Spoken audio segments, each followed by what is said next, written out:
बाद root table बनाने के बाद उसको वीपीसी को कनेक्ट किया, और उसके अच्छा एक बाद बात अपन बताओ, थोड़ा सा इंटरप्शन लेता हूँ। How many route tables we need to create? Sir एक ही टू। रूट टेबल में। दो रूट टेबल का क्रिएट करना पड़ेगा आपको, है ना? Depend on nature of subnet. अगर yes sir. Multiple public subnet है तो पब्लिक सबनेट के लिए एक रूट टेबल बनाएंगे और दूसरा रूट टेबल बनाएंगे प्राइवेट सबनेट के लिए।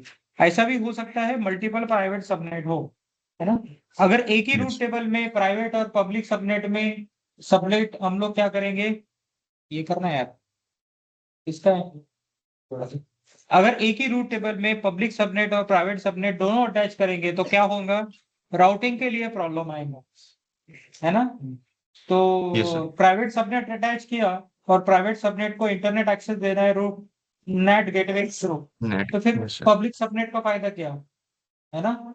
तो नेचर आपको डिफाइन करना है। अगर मल्टीपल पब्लिक सबनेट है तो हम लोग क्या करेंगे, रूट टेबल को मल्टीपल सबनेट एसोसिएट करेंगे, और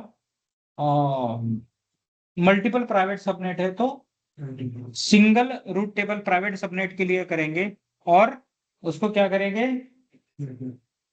ओके लैपटॉप रिस्टार्ट करना है।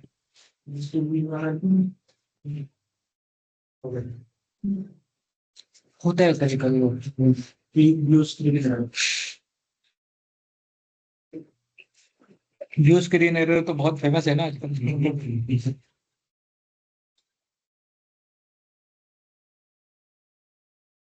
पूरा माइक्रोसॉफ्ट बंद है ना। ओके, और क्या था, इंटरनेट गेटवे किस लिए चाहिए?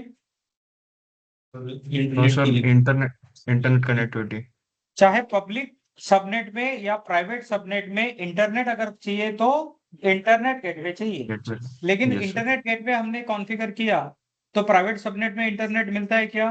नहीं, नहीं है ना? सर। तो प्राइवेट सबनेट में अगर हमको इंटरनेट चाहिए तो हमको क्या करना पड़ता है, NAT NAT gateway gate. Configure करना पड़ता। लेकिन नेट यस सर। गेटवे कहाँ अटैच करते हैं हम लोग, पब्लिक सबनेट में। तो यस इंटरनेट सर। जो ट्रांस जाता है बाहर, although we are creating NAT gateway को एक पब्लिक आईपी देते हैं, लेकिन इंटरनेट ट्रांसफर होता है इंटरनेट गेटवे के थ्रू, है ना? मतलब पहले नेट गेटवे, फिर इंटरनेट गेटवे, और फिर इंटरनेट, है ना? इतना ही किया था। और यहाँ पे सिक्योरिटी ग्रुप भी मैटर करता है। ओके, अगर पिंग अलाउ करना है तो क्या करना पड़ेगा, सिक्योरिटी ग्रुप में पिंग का एंट्री करना पड़ेगा, है ना? तो चाहे तो हम लोग क्या कर सकते हैं, पब्लिक वीएम के लिए अलग सिक्योरिटी ग्रुप, प्राइवेट वीएम के लिए अलग सिक्योरिटी ग्रुप, लेकिन हमने क्या किया था, एक ही सिक्योरिटी ग्रुप डिफाइन किया था दोनों के लिए, है ना? अगर दो अलग अलग सिक्योरिटी ग्रुप क्रिएट करते हैं तो दोनों में ट्रैफिक अलाउ करना पड़ता, है ना? बस। अब इसके बाद मैंने बताया था एनएसीएल और नेटवर्क एक्सेस कंट्रोल लिस्ट, और दूसरा था security group. What is the relation between network security group and network access control list? Yes Ajay, what is the relation between network ACL और सिक्योरिटी ग्रुप? आपका नाम क्या है, हेलो। आप बोलिए। Yes sir. Sir, security group provide the security to AC2, and hmm, NACL provide security to the subnet. This is the relation between them. Clear? आपका नाम Yes क्या sir. है? श्रीराज। श्रीराज। श्रीराज, ठीक है। तो सबनेट को सिक्योरिटी कौन प्रोवाइड करता है, network NACL। Access control list, है ना? और सिक्योरिटी ग्रुप किसको सिक्योरिटी देता है, इंस्टेंस को। तो अभी तक हमने क्या किया, सिक्योरिटी ग्रुप ही कॉन्फ़िगर किया। बाय डिफॉल्ट सिक्योरिटी ग्रुप का नेचर क्या होता है, all outbound traffic is allowed. मतलब हम लोग जब पिंग करते हैं वेबसाइट को या बाहर का ट्रैफिक एक्सेस करते हैं तो ट्रैफिक अलाउ होता है, इनबाउंड ट्रैफिक ब्लॉक होता है ना? और नेटवर्क एक्सेस कंट्रोल लिस्ट में क्या होता है, इनकमिंग आउटगोइंग दोनों अलाउ होता है ना? मतलब अगर नेटवर्क एसीएल सबनेट को सिक्योर करता है, दोनों इनबाउंड आउटबाउंड ट्रैफिक अलाउ होता है ना? और हम लोग सिक्योरिटी ग्रुप में नॉर्मली एंट्री करते हैं, तो सिक्योरिटी ग्रुप में क्या होता है, जो पोर्ट अलाउ करेंगे वही ट्रैफिक आएगा। अगर हमने ब्लॉक कर दिया तो नेटवर्क सिक्योरिटी नेटवर्क एनएसीएल पे तो हमारा ट्रैफिक अलाउ होगा क्या? अगर कोई ट्रैफिक अलाउ करना है तो दोनों जगह से हमको अलाउ करना पड़ेगा, है ना? तो this is the summary of your VPC. आज हमको क्या देखना है पता है क्या? आज हमको देखना है VPC peering. What we will discuss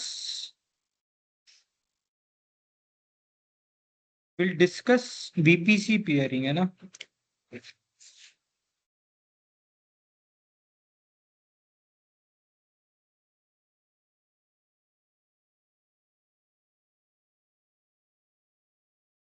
आज हम लोग डिस्कस करेंगे वीपीसी पियरिंग के बारे में। अब डिफॉल्ट नेचर क्या होता है? अगर एक वीपीसी क्रिएट किया हमने, suppose this is my VPC, right? And this VPC में कंटेन मल्टीपल सबनेट, वीपीसी 1, और वीपीसी 1 में क्या है? मल्टीपल सबनेट्स आपके पास है। समझिए, पब्लिक सबनेट है, हमने ऐसे ही किया था ना, पब्लिक सबनेट, और दूसरा है आपका private subnet. Both subnet can communicate with each other, right? Both subnet can communicate with each other, right? ये क्या रहेगा?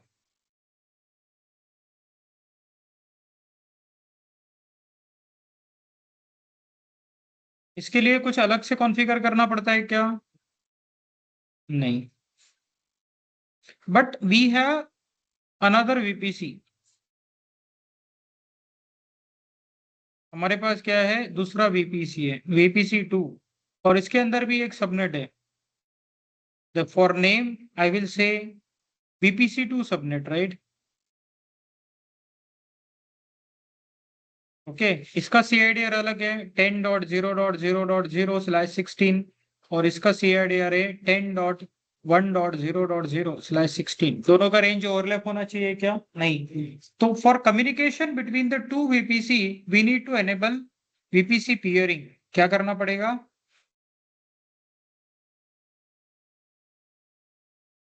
इसके बीच में क्या करना पड़ेगा? पियरिंग। और पियरिंग करने के बाद कम्युनिकेशन क्या हो जाएगा? अलाउड हो जाएगा, राइट? हाँ। अब VPC peering is not transitive, है ना? Peering is not transitive.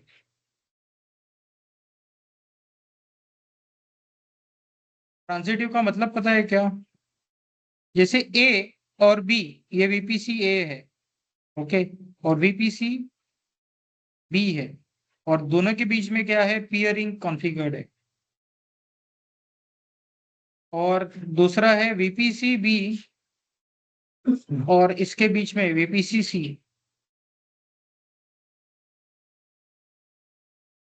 इसका मतलब है वीपीसी ए और सी के बीच में पियरिंग कॉन्फ़िगर्ड होगा क्या? नहीं, है ना? तो ये क्या है? नॉट ट्रांजिटिव है।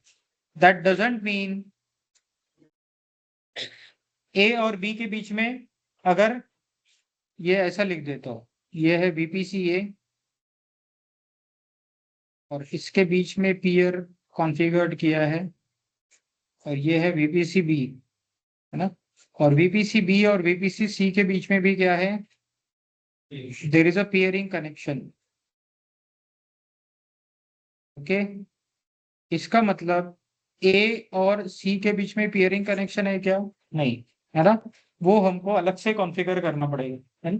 तो आज हम लोग क्या करेंगे? Will create VPC peering.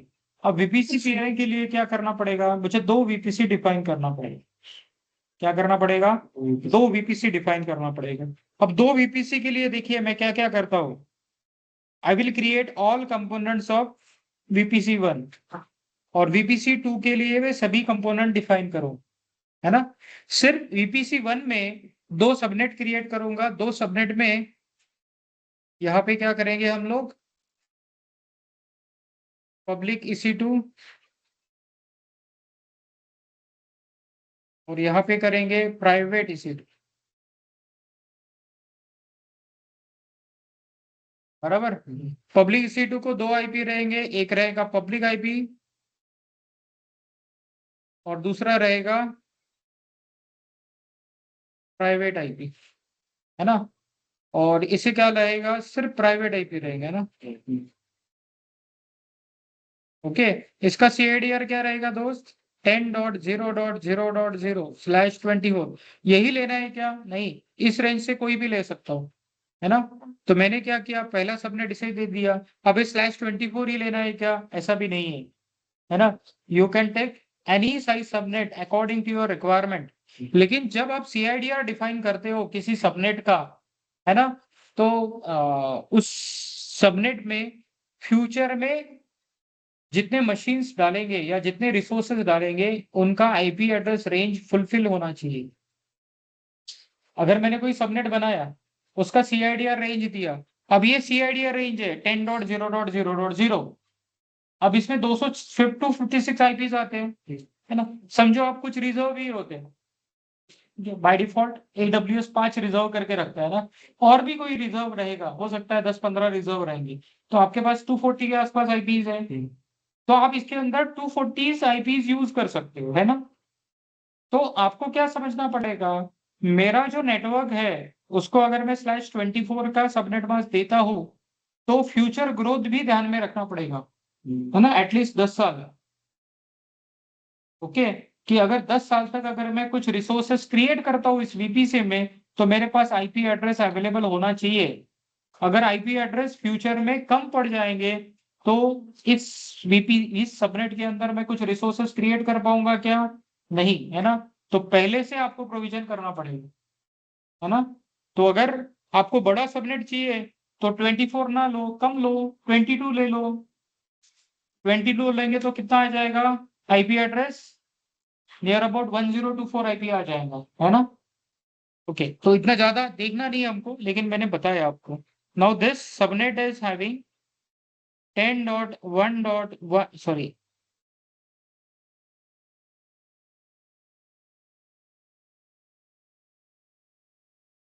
गलत, 10.0.1.0, है ना।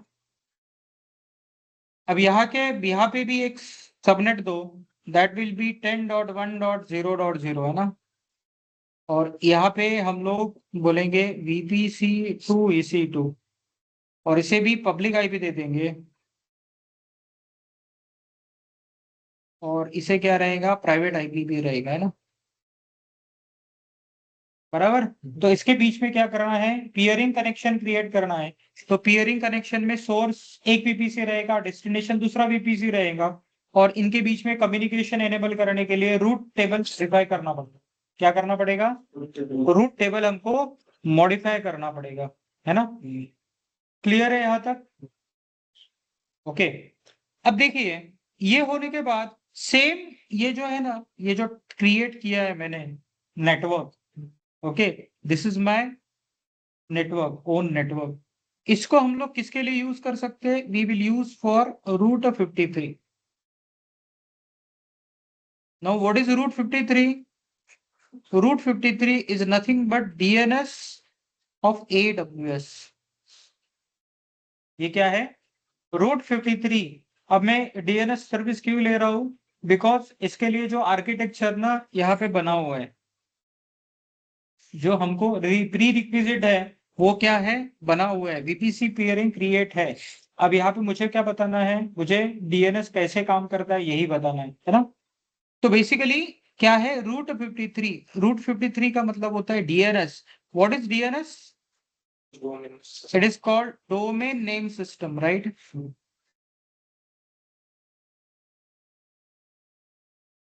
क्या करता है domain name system,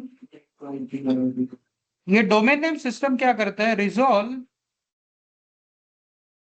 name, name को ही हम लोग क्या बोलते हैं, FQDN बोलते हैं, क्या बोलते हैं, to IP address,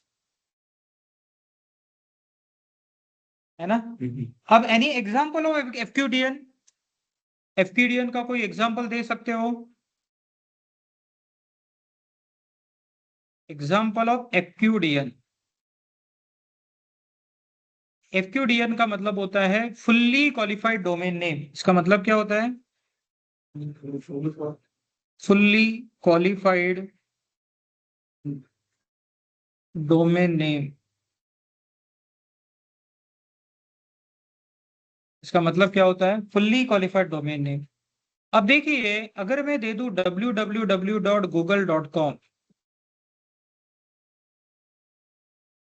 this is a example of एक्विडियर। क्या है इसमें अलग? ये यूनिक है। ये क्या है? Unique name. ऐसा नाम किसी और को मिला हुआ है क्या? नहीं, ये सिर्फ गूगल को मिला है ना। www.arboracademy.in है ना, ये यूनिक नेम है। आप डोमेन सर्च करो तो अर्बर का क्या दिखेगा? वेबसाइट आपको दिखेगा। क्या दिखेगा? You will able to see the website of Arbor. बराबर। देखो, this is the meaning of DNS. Okay, DNS का मतलब होता है रूट 53। अब इसको नाम क्यों दिया रूट 53? तो डीएनएस का जो पोर्ट नंबर है 53 क्या है? 53 is a DNS port number. ये S3 नहीं है, 53 है। ओके, ये 53 is a port number for DNS.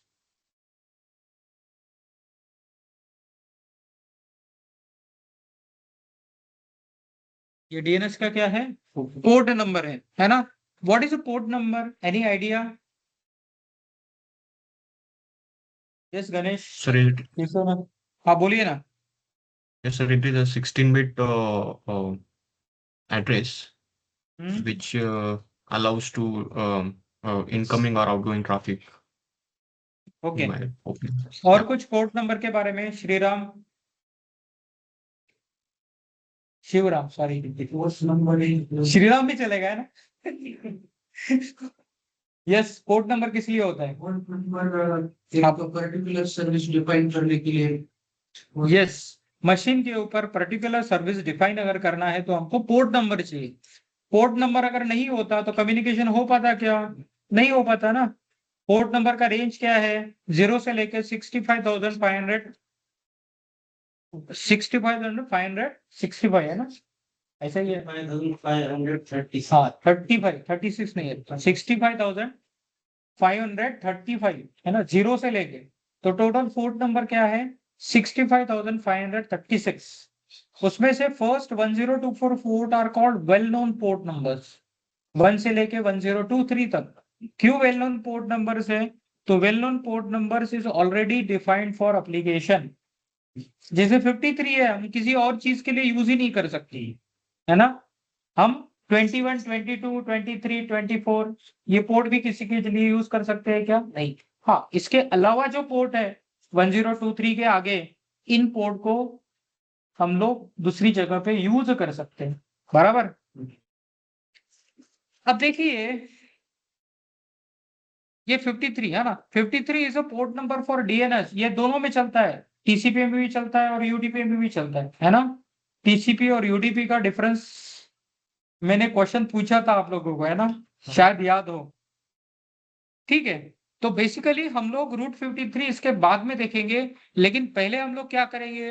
Will create this structure, है ना। तो सबसे पहला काम क्या है मेरा? सबसे पहले मैं VPC1 क्रिएट करूंगा। VPC1 में दो सबनेट डिफाइन करूंगा। एक रहेगा पब्लिक सबनेट, दूसरा रहेगा प्राइवेट सबनेट। पब्लिक सबनेट में जो EC2 इंस्टेंस बनेगा उसमें पब्लिक आईपी और प्राइवेट आईपी रहेगा, और प्राइवेट सबनेट में जो EC2 इंस्टेंस रहेगा इसको सिर्फ प्राइवेट आईपी रहेगा। यहाँ पे मुझे नैट गेटवे का जरूरत नहीं है ना, ये प्रैक्टिकल परफॉर्म करने के लिए मुझे नैट गेटवे का जरूरत नहीं है, तो अननेसेसरी नैट गेटवे मैं क्रिएट नहीं करूंगा। ओके, नेट गेटवे सिर्फ किस लिए होता है? इंटरनेट एक्सेस करने के लिए होता है। तो हम लोग क्या करेंगे,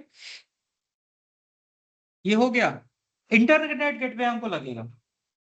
क्या लगेगा? इंटरनेट गेटवे, है ना। क्योंकि इंटरनेट गेटवे नहीं कॉन्फ़िगर किया तो हम लोग EC2 को एक्सेस कर पाएंगे क्या? नहीं। सेम VPC2 क्रिएट करेंगे। अब VPC2 में भी दो सबनेट क्रिएट कर सकते हैं, लेकिन unnecessary it is time taking. तो मैं क्या करूंगा, सिर्फ एक ही सबनेट क्रिएट करूंगा, है ना। क्या है? That will be the public subnet, और इंटरनेट गेटवे वगैरह सभी चीजें कॉन्फ़िगर करेंगे। तो जब तक VPC पियरिंग नहीं है तब तक दो मशीन आपस में कम्युनिकेट कर पाएंगे क्या? नहीं कर पाएंगे, है ना। और VPC पियरिंग कॉन्फ़िगर होने के बाद दोनों VPC के अलग अलग सबनेट या VM उन सबनेट के बीच में जो है वो कम्युनिकेट कर पाएंगे। क्लियर? तो चले पहले क्या करता हूं मैं, दोनों वीपीसी क्रिएट कर देता हूँ, एक है वीपीसी 1 और दूसरा है वीपीसी 2। अब देखो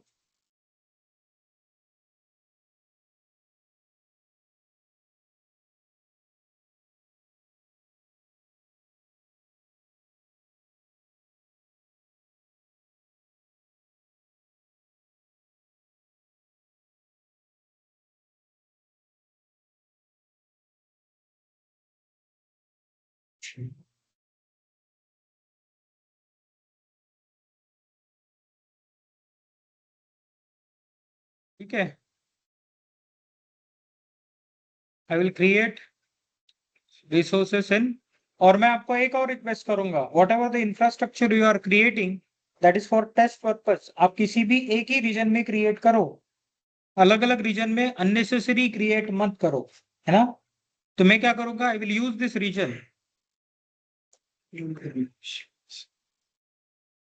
तो चलो मैं आपको ना, अननेसेसरी सिक्योरिटी ग्रुप बहुत सारे हैं, मैं इसको डिलीट कर देता हूँ, apart from default security group, right. इनको क्या करेंगे हम लोग, डिलीट कर देंगे।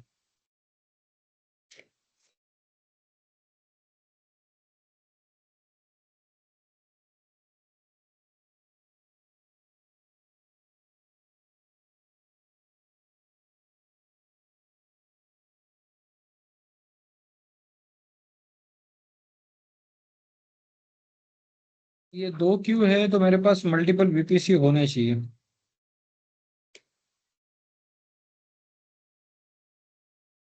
ओके, कितने वीपीसी के साथ डिफॉल्ट सिक्योरिटी ग्रुप क्रिएट ही होता है? यस, हर वीपीसी के साथ डिफॉल्ट सिक्योरिटी ग्रुप क्या होता है, क्रिएट होता है ना। बेसिकली सिक्योरिटी ग्रुप वीपीसी के साथ अटैच होता है ना।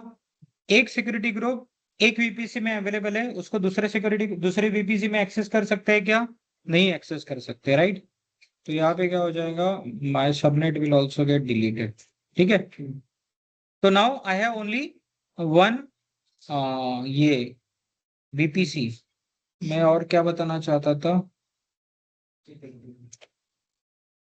यहाँ पे ना की पेयर भी बहुत सारा हो चुका है मेरे पास, तो इन की पेयर को भी क्या करूंगा, delete the key pair.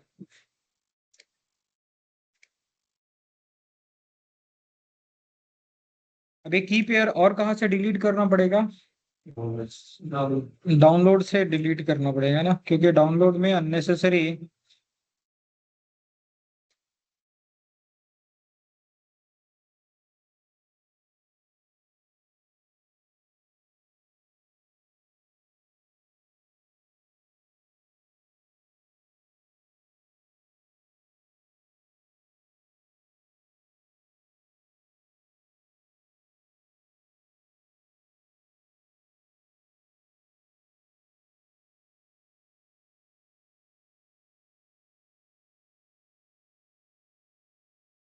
Hello sir.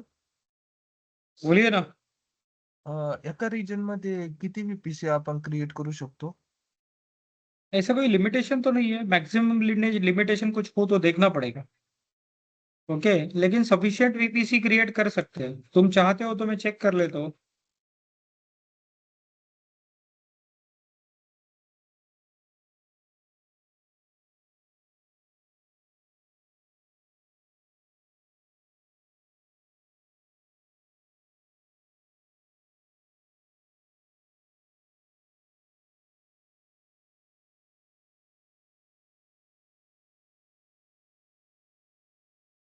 Five VPC पर रीजन पर अकाउंट, 5 ही का लिमिट दिया है वीपीसी का, है ना। तो एक रीजन में कितना बना सकते हो, एक अकाउंट में 5 वीपीसी क्रिएट कर सकते हैं ना।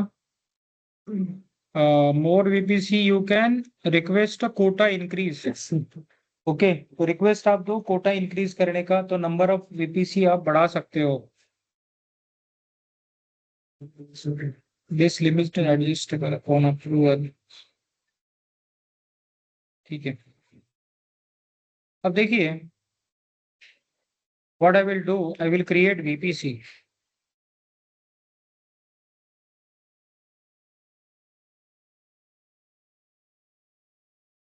ओके, तो यहाँ पे क्रिएट वीपीसी करेंगे ना। तो हमको क्या चाहिए, हमको चाहिए वीपीसी। तो what should be the name of VPC? VPC 1, right. इसका CIDR क्या रहेगा? 10.0.0.0/24 नहीं, 24 नहीं, 16। ओके। और यहाँ पे हम लोग क्या करेंगे, विल क्रिएट द वीपीसी। हो गया। अब वीपीसी क्रिएट होने के बाद हमको क्या करना पड़ेगा, we need to create the subnet, है ना। क्रिएट सबनेट किस वीपीसी में? वीपीसी 1 में। तो this is public subnet, right.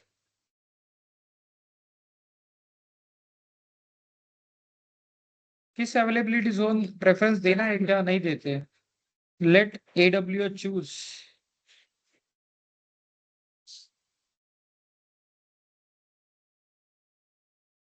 अब यहाँ पे और भी सबनेट ऐड कर सकते हैं ना, तो पब्लिक ऐड कर दिया, प्राइवेट भी ऐड कर दो।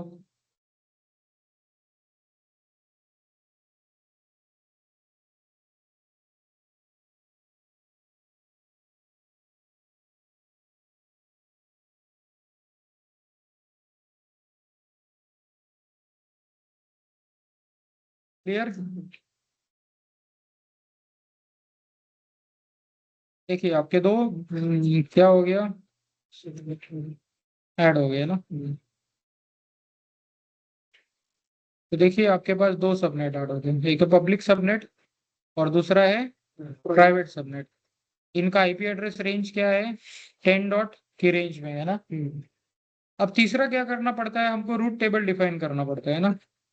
तो रूट टेबल एक ऑलरेडी है, जब हम लोग VPC क्रिएट करते हैं तब रूट टेबल क्रिएट होता है।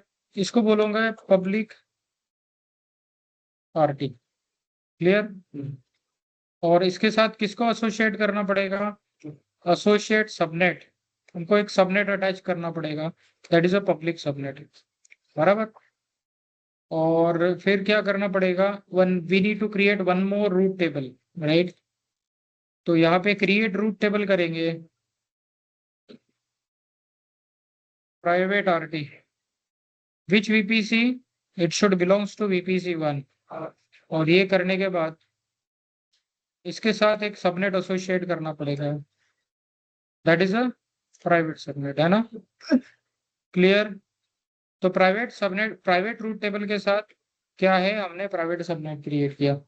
अब क्या करना पड़ेगा, internet gateway. Create internet gateway, मैं बोलता हूँ IGW01, and this internet gateway need to be created and attached to which VPC? VPC 1, बराबर। अब ये होने के बाद हमको क्या करना पड़ेगा, रूट टेबल में अपडेट करना पड़ेगा। कौन सा route table? Public route table. और पब्लिक रूट टेबल में हमको एडिट रूट्स करना पड़ेगा। Add route 0.0.0.0/0 should going through internet gateway, बराबर।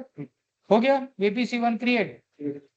अब इसमें क्या करेंगे, दो EC2 डिफाइन करेंगे। तो दोनों EC2 के लिए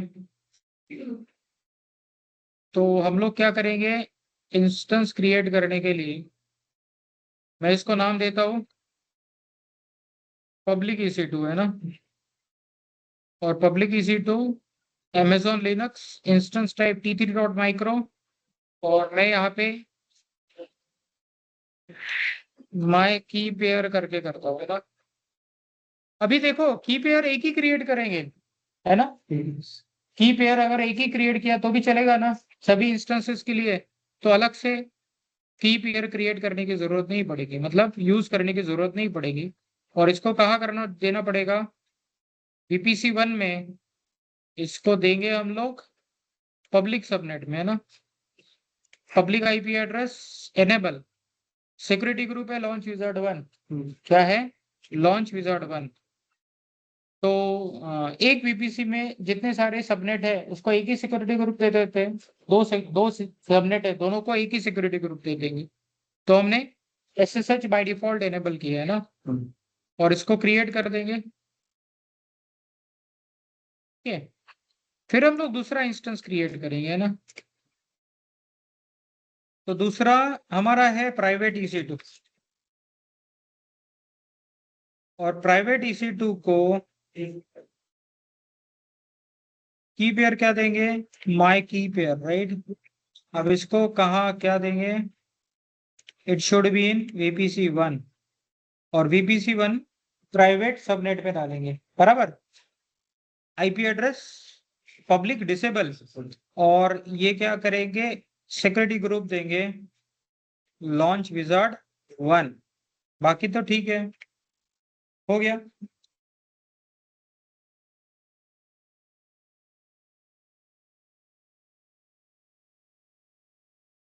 बराबर। Now see your public EC2 is accessible through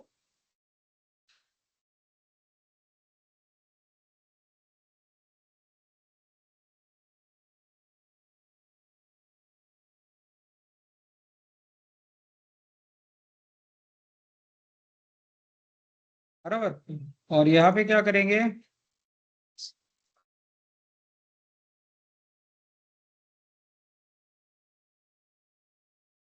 बराबर। ये दो पब्लिक EC2 एक्सेस कर लिए, क्यों, क्योंकि एक पब्लिक EC2 से मैं प्राइवेट EC2 एक्सेस करूंगा ना, है ना, बराबर। अब प्राइवेट EC2 को एक्सेस करने के लिए हमको क्या चाहिए, की पेयर चाहिए। दोनों का की पेयर क्या है, सेम है। मेरे लोकल मशीन पे की पेयर अवेलेबल है, उसको क्या करना पड़ेगा, I need to transfer to public EC2, बराबर। यस और नो, यस। अब इसको कैसे ट्रांसफर करेंगे, यहां से कर पाएंगे क्या, नहीं, अलग से कमांड प्रॉम्प्ट लेना पड़ेगा, है ना। CD डाउनलोड्स में जाना पड़ेगा, है ना। की पेयर का नाम क्या था, की पेयर का नाम था माई की पेयर डैश पेम। इसको कॉपी पेस्ट कर सकते हैं या SCP के थ्रू भी कॉपी कर सकते हैं। ओके, नाम क्या था, माई की पेयर, माई,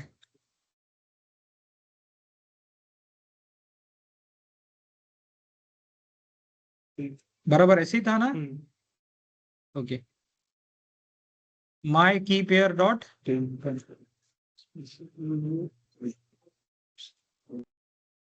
बराबर। तो ये तो SCP बेसिकली क्या होता है, SSH का ही कंपोनेंट होता है ना, SSH के थ्रू काम करता है। तो अभी कनेक्ट करने के लिए की पेयर देना पड़ेगा ना, है ना। अब कौन सा फाइल कॉपी करना है, तो यहाँ पे जो फाइल है वो है माई की, या फिर डायरेक्टली फाइल का नाम दे दिया तो भी चलेगा, माई की पेयर डॉट पेम। ओके, अभी कहाँ कॉपी करना है, वो यहाँ पे कॉपी करना है। ओके, अब इस कहाँ पे, होम के अंदर EC2 डैश यूजर। अब देखिए क्या होता है, SCP इज अ कमांड।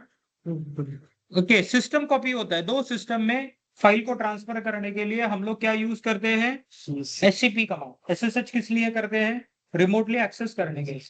अगर SSH अलाउड एक्सेस है तो SCP आपका काम करेगा, है ना। This is a Linux command. I मतलब this is pointing to key pair, authenticate करने के लिए की पेयर लगेगा। अब हमको की पेयर ही कॉपी करना है। अब हम लोग ये जो की पेयर है ना, ये फाइल जो है ये कहाँ पे है, डाउनलोड्स में है। अगर दूसरे लोकेशन पे होता तो हमको इसका पाथ देना पड़ता। अब इसको कहाँ पे कॉपी करना है, इस इंस्टेंस पे, है ना। ये इंस्टेंस का पब्लिक IP है। ओके, और यूजर कौन सा है, ये। और उसके बाद क्या दिया, कोलन, ये दिया हमने डायरेक्टरी, जिस डायरेक्टरी में कॉपी करना है ना। तो अगर मैं इसको,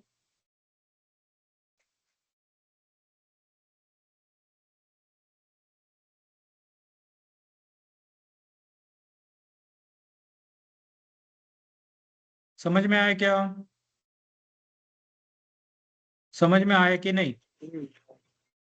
ओके, सेव साइड यहाँ पे क्या दोस्त, हो गया की पेयर कॉपी। तो की पेयर अगर कॉपी हो गया है तो मैं यहाँ पे जाऊंगा और LS करूंगा, आ गया की पेयर। पहले था क्या, नहीं था। ये लोकेशन कौन सा है, ये home EC2 dash user, right. अब देखिए, मैं लिनक्स में जो जो कमांड्स यूज करता हूँ, अगर किसी को पता नहीं रहेगा तो you need to ask me the command separately. ये कमांड किस लिए यूज किया है, क्योंकि as per as DevOps training is concern, आपको लिनक्स अच्छे से आना चाहिए, बराबर। अगर कोई कमांड नहीं समझ में आया तो आप मुझसे सेपरेटली पूछ लो या क्लास के लास्ट में भी पूछ लो, है ना, तो भी चलेगा। So now you understand this command. अब हमको क्या करना है, वी वांटेड टू, देखिए ये है प्राइवेट EC2 इंस्टेंस, है ना। तो प्राइवेट EC2 इंस्टेंस का कनेक्ट करने के लिए SSH क्लाइंट के लिए दिस इज द थिंग, है ना। कीप पेयर इसी नाम से है, हमने कॉपी भी इसी नाम से किया है प्राइवेट इंस्टेंस पे, नहीं सॉरी, हाँ पब्लिक इंस्टेंस पे। अब यहाँ से क्या करेंगे, मैं यहाँ पे दे दूंगा। तो अब देखिए की पेयर यहाँ पे अवेलेबल है ना, तो की पेयर मैंने दे दिया और प्राइवेट EC2 इंस्टेंस को कनेक्ट कर देंगे, हो गया। तो ये है आपका प्राइवेट EC2 इंस्टेंस और ये है आपका पब्लिक EC2 इंस्टेंस। चाहे तो सर व्हाट, परमिशन डिनाइड है उधर। परमिशन डिनाइड आया, हाँ वो कनेक्ट हुआ CH क्या, मॉड, नहीं हुआ। अब CH क्यों मॉड हुआ का। परमिशन डिनाइड, देखिए अगर मैं LS-L करता हूं तो ये जो की पेयर है इसको परमिशन क्या है, थोड़ा ज्यादा परमिशन है ना। अब अगर ये परमिशन स्ट्रक्चर आपको पता है लिनक्स का, तो इसके बाद क्या है, 664 परमिशन है, क्या है ये 664। मैं इसको दूंगा CH मोड, मैं देता हूँ 400 माई की पेयर डॉट पेम, अगर LS-L किया तो देखो इसका परमिशन मैंने कम कर दिया। ओके, अभी अलाउ करेगा कनेक्ट करने के लिए, राइट। अब देखिए 10.0.1.194, अब 1.194 ये है आपका प्राइवेट EC2 इंस्टेंस और ये है आपका public EC2 instance, right, sir बराबर। अब देखिए सर ये हो गया, हाँ बोलिए ना। इनकेस 700 दिया तो रीड राइट एग्जीक्यूट दिया तो होगा कि नहीं? होना तो चाहिए, कोई प्रॉब्लम तो नहीं आना चाहिए, क्योंकि ओनर को ही परमिशन हम लोग दे रहे हैं, है हम्म। ना। लेकिन नॉर्मली की पेयर को क्या दिया जाता है, रेस्ट्रिक्टेड परमिशन दिया जाता है। Okay, okay. क्या, चलो, क्या ये मशीन पिंग कर पाएंगे,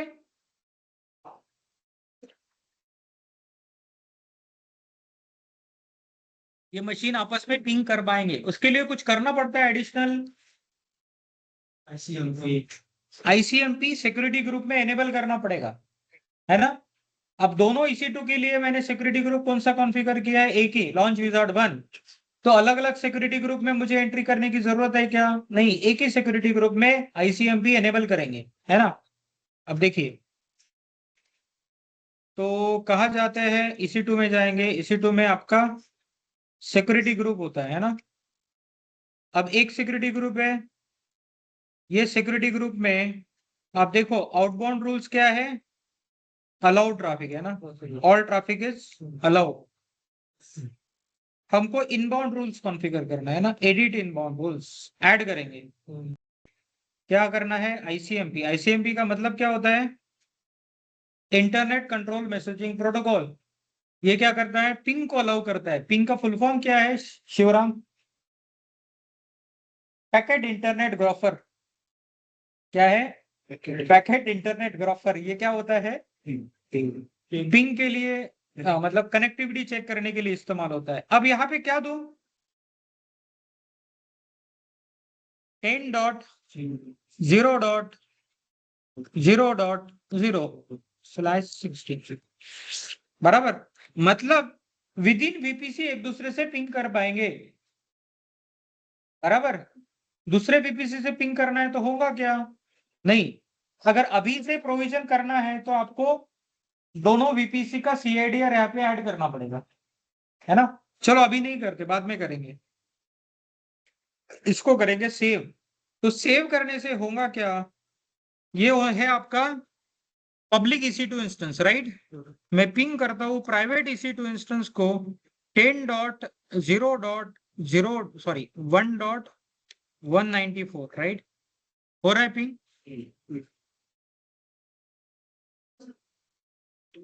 कंट्रोल C कर दिया, और यहां से पिंग करेंगे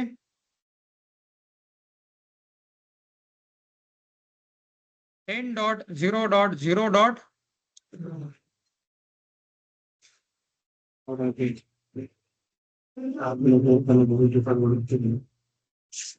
ओके, आपको बात करना है मेरे से। मैंने जब क्वेश्चन पूछा तो होता क्या है, आपस में बात करोगे तो फिर कॉन्सेंट्रेशन नहीं रहता है ना। तो क्लास आप पीछे वाले को भी बताता हूँ, ज्यादा आवाज आता है उनका। रहने रुक जाओ, नहीं बता। ठीक है, हो गया फिर। अब देखिए सेम दूसरा वीपीसी भी हम लोग क्रिएट कर देंगे। क्या करेंगे?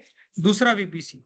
अब दूसरा वीपीसी, देखो दूसरा वीपीसी में क्या करना है हमको। If you see this diagram, ये थोड़ा सा बता दो क्या। एससीपी इज अ, आवाज कमी कर लगा। हाँ, लाग लग जाए और मत कर, ये बोला सर।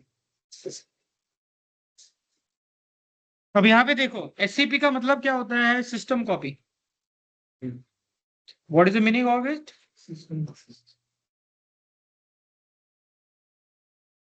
सिस्टम मतलब एक सिस्टम से दूसरे सिस्टम में। सीपी का मतलब क्या होगा? विद इन सिस्टम, है ना। लिनक्स कमांड सीपी क्या होता है? With in system. और एससीपी मतलब दो सिस्टम के बीच में। ये आई क्या मतलब क्या है? It is pointing to key pair.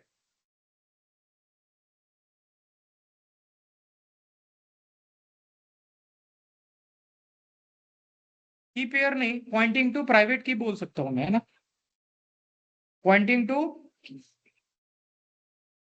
क्योंकि आपको पता है की पेयर के अंदर दो की होता है, एक प्राइवेट की और पब्लिक की, है ना। ये है आपका प्राइवेट की। ये क्या है? ये है आपका file to be copied.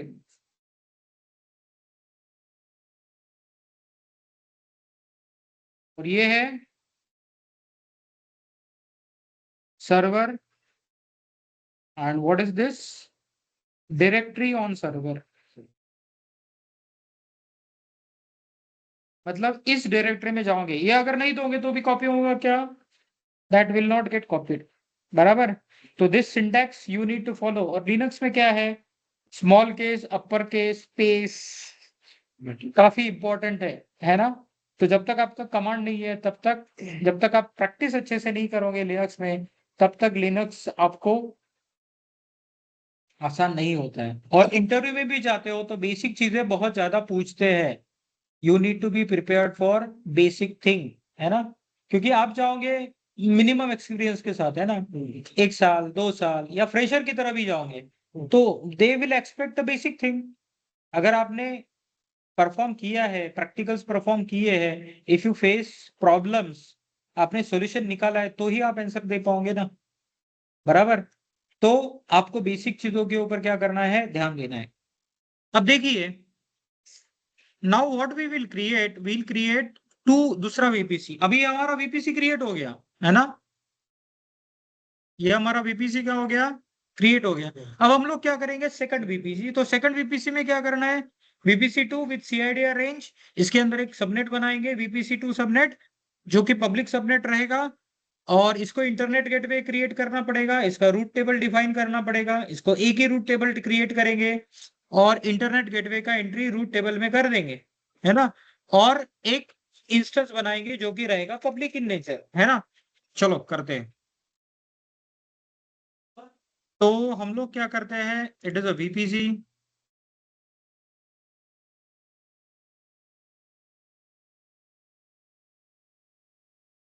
Create VPC करेंगे,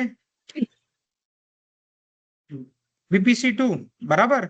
इसका सीआईडीआर ब्लॉक क्या है, 10.0.0.0/24 16 चलेगा क्या? चलेगा क्या भाई? नहीं चलेगा, क्योंकि वीपीसी 1 के लिए सेम सीआईडीआर लिया है हमने, है ना। ओवरलैप होना चाहिए क्या? नहीं, आपको दूसरा सीआईडीआर ब्लॉक लेना पड़ेगा, है ना। तो सीआईडीआर ब्लॉक याद रखना है, यहाँ पे क्या करेंगे, 10.1.0.0/16। ये ब्लॉक ओवरलैप नहीं होता है ना। 10.0.0.0/16 is a different CIDR block, और 10.1.0.0/16 is a different CIDR block. और इसीलिए आईपी एड्रेसिंग और सबनेटिंग पढ़ाया था, राइट। ये सब कैलकुलेशन आप कब कर सकते हो, when you have good knowledge of, okay. हालांकि आपके पास कैलकुलेटर है, लेकिन फिर कैलकुलेटर यहाँ काम नहीं करेगा ना। बराबर, कहीं ना कहीं तो कंफ्यूज होगा जब तक आपको आता नहीं है। तो this is the different CIDR block, right. अब हम लोग क्या करेंगे, यस वीपीसी क्रिएट कर देंगे, तो हो गया आपका सेकंड वीपीसी। ओके, अब इसके अंदर क्या बनाएंगे, सबनेट बनाएंगे। तो क्रिएट सबनेट बोलेंगे किस वीपीसी के अंदर, वीपीसी 2 के अंदर। मैं बोलता हूँ वीपीसी 2 सबनेट, है ना, दिस इज वीपीसी 2 सबनेट।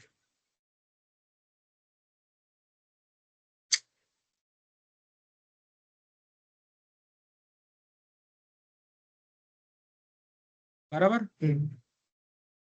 एक ही तो सबनेट ऐड करना है हमको, तो कर दिया हमने ऐड। तो यहाँ पे देखो private subnet, public subnet, VPC 2 subnet. इसके लिए रूट टेबल क्रिएट करना पड़ेगा। तो रूट टेबल के लिए देखिए हमारे पास कितने रूट टेबल है, 4 रूट टेबल है ना। एक है डिफॉल्ट के लिए, 2 वीपीसी 1 के लिए, और एक है वीपीसी 2 के लिए। तो इसको मैं बोल देते तो वीपीसी 2 रूट टेबल, ठीक है। ओके, अब वीपीसी 2 रूट टेबल किसके साथ एसोसिएट करना पड़ेगा, I wanted to associate with VPC 2 subnet, बराबर। ओके, अब हमको क्या करना पड़ेगा, इंटरनेट गेटवे क्रिएट करना पड़ेगा। वीपीसी 2 IGW, है ना, create and attach to VPC 2, बराबर कर दिया अटैच। अटैच करने के बाद क्या करना पड़ेगा, रूट टेबल डिफाइन करना पड़ेगा, है ना। तो वीपीसी रूट टेबल में एक एंट्री करना पड़ेगा,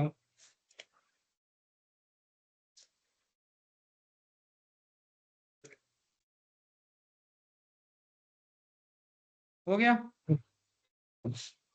अब देखो एक EC2 भी डिफाइन करना पड़ेगा ना। EC2 किसके लिए, वीपीसी 2 के लिए, है ना। EC2 वीपीसी 2, बराबर, याद रहेगा ना। T3.micro सेम की पेयर यूज करेंगे, कोई फर्क नहीं पड़ता है ना। एंड इसको कहाँ डालेंगे, वीपीसी 2 के अंदर डाल देंगे, पब्लिक आईपी एनेबल कर देंगे, है ना। और सिक्योरिटी ग्रुप अलग से देना पड़ेगा, बराबर। रहेगा क्या, देखो, है ना, नहीं, तो यहाँ पे सिक्योरिटी ग्रुप क्या करना पड़ेगा, अलग से देना पड़ेगा। और सिक्योरिटी ग्रुप में बाय डिफॉल्ट SSH एनेबल है ना, कर दो। इंस्टेंस लॉन्च हो गया। अब लॉन्च इंस्टेंस हो गया तो इसको हम लोग एक्सेस भी कर पाएंगे। कैसे एक्सेस कर पाएंगे, कनेक्ट करेंगे और यहाँ पे हम लोग डालते हैं, बराबर, है ना। अब देखो थोड़ा सा ना मैं काम करता हूँ, इसको नाम दे देता हूँ। तो this is your private EC2, है ना। तो मैं इसको क्या करूंगा, sudo su dash, तो host name CTL set host name private EC2, बराबर। ओके, sudo su dash नाम से आइडेंटिफाई करना थोड़ा सा सिंपल जाता है।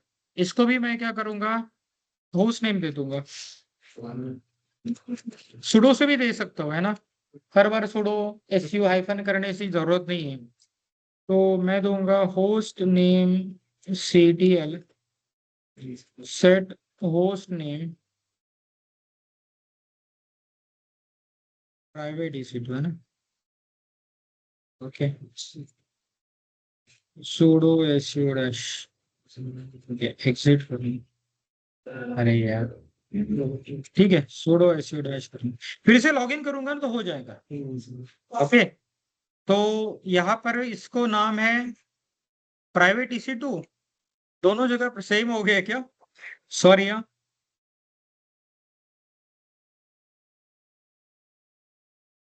जगह सेम नाम हो गया ना। यहाँ पे क्या करेंगे, public EC2,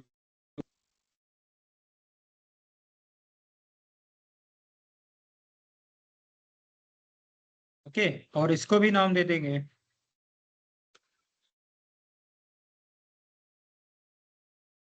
host name CTL set host name VPC to EC2। Okay, बराबर। लेकिन अभी प्रॉब्लम क्या हो गया, आईपी एड्रेस हमको याद नहीं है। पहले आपको आईपी एड्रेस बराबर लिखता था, क्या नहीं है, आईपी एड्रेस याद नहीं है। तो चलो ठीक है, यहाँ से तो ये रहेगा, ये दोनों मशीन आपस में कम्युनिकेट हो सकते हैं, है ना, यूजिंग आईपी। क्या VPC2 का आईपी क्या था, 10.1.0.53, है ना। क्या मैं यहाँ से पिंग कर पाऊंगा, पिंग 10.1.0.53 नहीं हो पाएगा, है ना। यही आईपी है ना, 10.1.0.53 नहीं हो रहा है ना एक्सेस। यहां से भी एक्सेस करेंगे, पिंग 10.1.0.53 एक्सेस नहीं हो रहा है। ओके, मतलब विदाउट VPC पेयरिंग मशीन आपस में कम्युनिकेट करेंगे क्या, मशीन आपस में कम्युनिकेट नहीं करेंगे। इसके लिए हमको क्या चाहिए, इसके लिए आपको चाहिए VPC पेयरिंग। क्या चाहिए,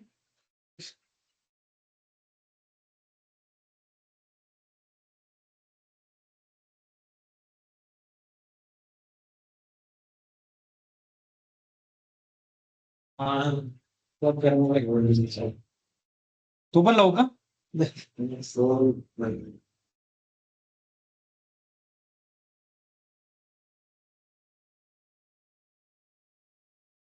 अब इसके लिए क्या करेंगे हम लोग, VPC पेयरिंग कॉन्फ़िगर करेंगे। क्या करेंगे, VPC पेयरिंग। ऑनलाइन स्टूडेंट्स को समझ में आए क्या, hello. Yes sir, yes sir, yes sir. Yes yes yes sir. बाकी लोगों को,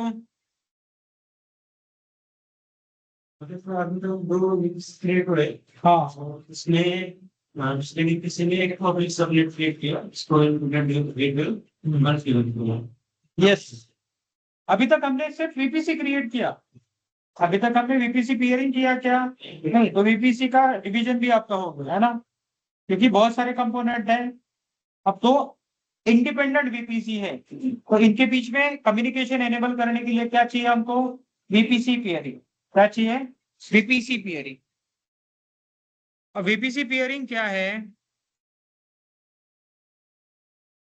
VPC पेयरिंग क्रिएट करना है। कैसा क्रिएट करेंगे VPC पेयरिंग, यस शिवराम। तो VPC पेयरिंग के लिए देखिए, यहाँ पे पेयरिंग कनेक्शन है ना, क्रिएट, यस बोलिए क्या हो? हाँ ठीक है, समझ में आया। अब क्या करना है आपको, क्रिएट पेयरिंग कनेक्शन, बराबर। तो यहाँ पे रहेगा रिक्वेस्टर VPC और एक्सेप्टर VPC, दो एंड है ना, एक रिक्वेस्ट कर रहा है और दूसरा एक्सेप्ट करेगा। अब दोनों VPC एक ही जगह पे एक ही अकाउंट में है ना। तो देखिए, तो क्या है, रिक्वेस्टर VPC क्या है, हम लोग VPC1 लेते हैं, तो ऑटोमेटिकली इसका CIDR आ गया। अब दूसरा VPC जो है, अब देखो VPC पेयरिंग किसके साथ कर सकते हैं, within same account same region, within same account different region, और within different account as well. लेकिन अगर डिफरेंट अकाउंट रहेगा तो जो दूसरा अकाउंट है उसको वो रिक्वेस्ट एक्सेप्ट करना पड़ेगा। क्या करना पड़ेगा, अब इतना कॉम्प्लेक्स एनवायरनमेंट तो हमको क्रिएट नहीं करना है, हम एक ही रीजन में दो अलग अलग VPC के साथ VPC पेयरिंग क्रिएट करेंगे। तो okay, my account this region, okay, यहाँ पे क्या करेंगे हम लोग, दिस रीजन डिफरेंट VPC, हो गया, हो गया क्या, VPC पेयरिंग हो गया।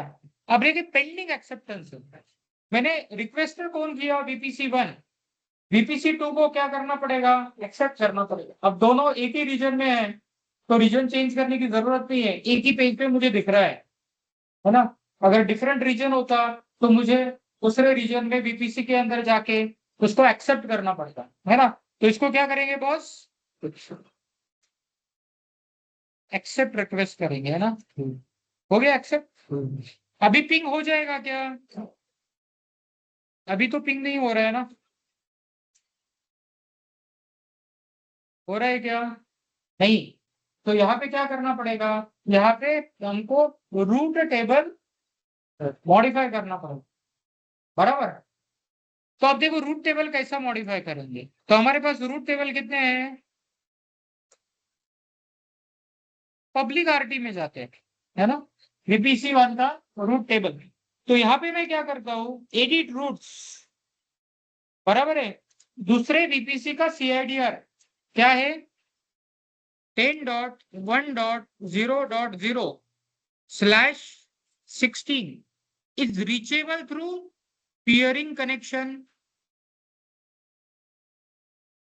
और मेरे पास peering connection क्या है, एक ही है, बराबर। अब देखो और क्या करना पड़ेगा, रूट टेबल में फिर से जाओ, VPC2 रूट टेबल है ना, दूसरे VPC का रूट टेबल भी मॉडिफाई करना पड़ेगा। यहाँ पे देंगे 10.0.0.0/24 नहीं 16, ओके। और ये भी किसके थ्रू रिचेबल है, पियरिंग कनेक्शन के थ्रू। हो गया क्या, चलो चेक करते हैं।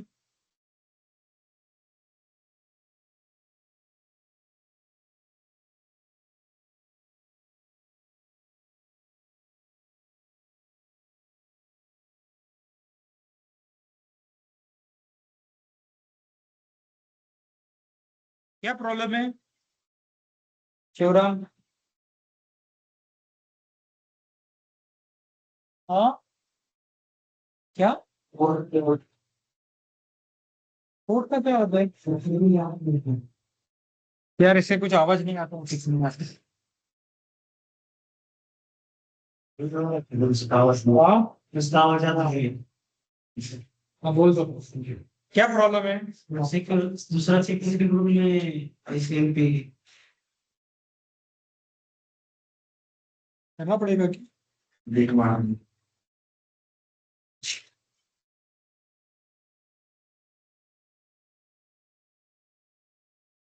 हाँ, सिक्योरिटी ग्रुप में एंट्री करना पड़ेगा, बराबर।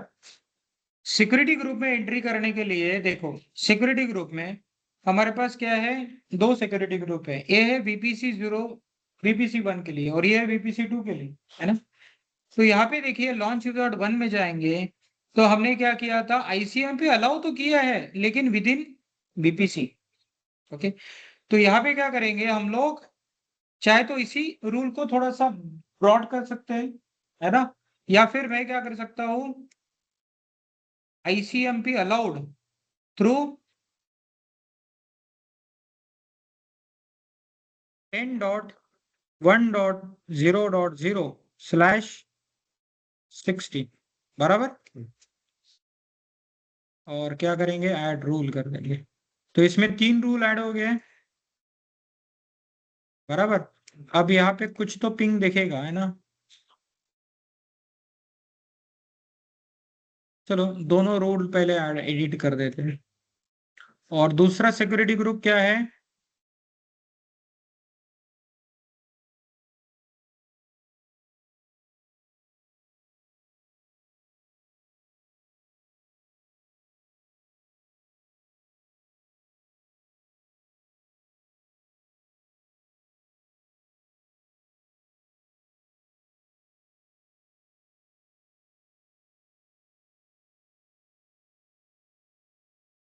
ठीक है। अभी पिंग हो रहा है क्या, हो रहा है ना, पब्लिक EC2 से पिंग हो रहा है, ये कौन सा है, VPC2 EC2, है ना। चलो VPC2 EC2 से मैं किसको पिंग करता हूँ, IP स्पेस है ना, तो इसका IP है 10.0.0.32, यही है ना, ओके। पब्लिक EC2 का है ना, पिंग 10.0.0.0 ओके, हो रहा है ओके। लेकिन यहां से भी पिंग 10.1.0.53 हो रहा है क्या? नहीं हो रहा है। कहाँ पे प्रॉब्लम है?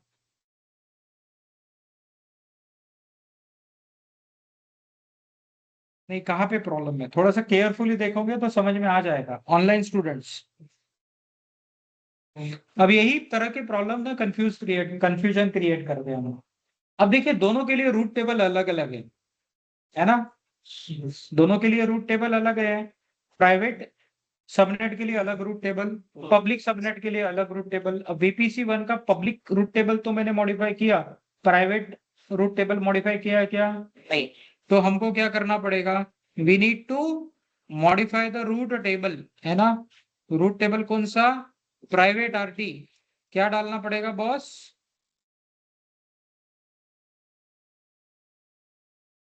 मुझे डालना पड़ेगा 10.1.0.0/16 is reachable through peering connection। Okay, ये करेंगे तो फिर क्या हो जाएगा? हो जाएगा। मतलब अभी दो VPC एक दूसरे के साथ क्या कर रहे हैं? कम्युनिकेट कर रहे हैं। दो VPC एक दूसरे के साथ क्या कर रहे हैं? कम्युनिकेट कर रहे हैं, सभी मशीन, है ना? तो मतलब प्रॉपरली हमने रूट टेबल अपडेट किया, और रूट टेबल अपडेट करने के बाद सिक्योरिटी ग्रुप भी प्रॉपरली हमने दिया, इसलिए मैंने सिक्योरिटी ग्रुप कम रखा। ज्यादा रखता तो कंफ्यूजन हो जाता, है ना?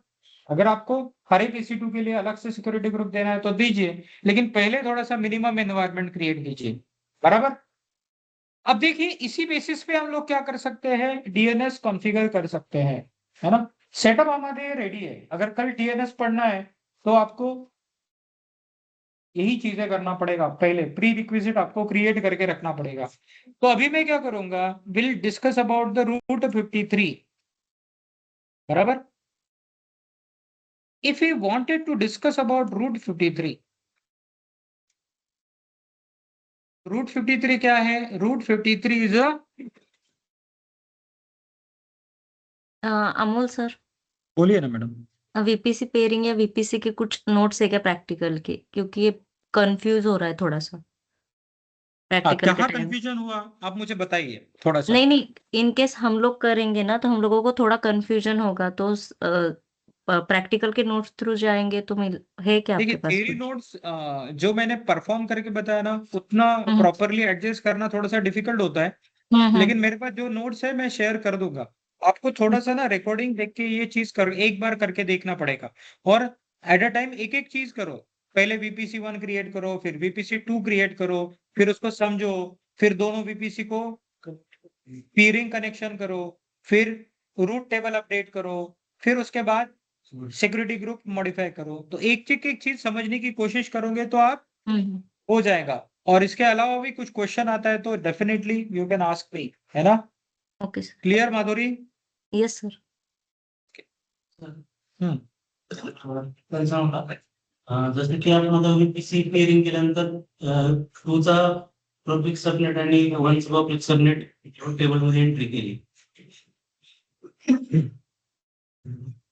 नहीं, रूट टेबल में हमको VPC का पूरा CIDR दिया। हाँ, वही एंट्री. हाँ, नहीं, हमने रूट टेबल में क्या एंट्री किया पता है क्या? हमारे पास 3 रूट टेबल थे। VPC 1 के 2 रूट टेबल और VPC 2 के 2 रूट टेबल। हमने क्या बोला कि ये CIDR रेंज, मतलब VPC 1 का पब्लिक रूट टेबल और प्राइवेट रूट टेबल में हमने बोला VPC 2 का जो CIDR था, ओके, VPC 2 का जो CIDR था, क्या था यार? रूट टेबल की बात कर रही हूँ, है ना? VPC 1 में 2 रूट टेबल थे, VPC 2 में 1 रूट टेबल था। VPC 1 के 2 रूट टेबल में हमने क्या एंट्री किया? हमने एंट्री किया 10. 1.0.0/16 is reachable through peering connection. मतलब दोनों रूट टेबल में हमने बताया VPC2 is reachable from peering connection, और पियरिंग कनेक्शन क्या करता है, दो VPC को ज्वाइन करता है। अब VPC2 का जो रूट टेबल है उसमें हमने क्या किया, हमने VPC1 का CIDR दिया 10.0.0.0/16 is reachable through peering connection. Okay, clear, बराबर। ओके, इसको एक दो बार आपको कॉन्फ़िगर करके देखना पड़ेगा, और वो लेट मत करो, क्लास होने के बाद जब घर जाओगे यहाँ पे बैठ के आप कॉन्फ़िगर करो, साथ में करोगे तो ज्यादा अच्छा है। कुछ भी डाउट रहेगा तो तुरंत सॉल्व हो जाएगा, है ना। अकेले अकेले करोगे तो हो सकता है कुछ डाउट क्लियर नहीं रहेगा तो प्रॉब्लम आ सकता है, बराबर। अब हम लोग क्या क्लियर है ऑनलाइन स्टूडेंट्स को? Yes sir. Yes, yes okay. Sir. अब देखो Route 53 is nothing but DNS service of AWS, है ना। DNS क्या करता है, क्या करता है, रिजॉल्व होस्ट नेम, है ना, host name in the form of FQDN to IP address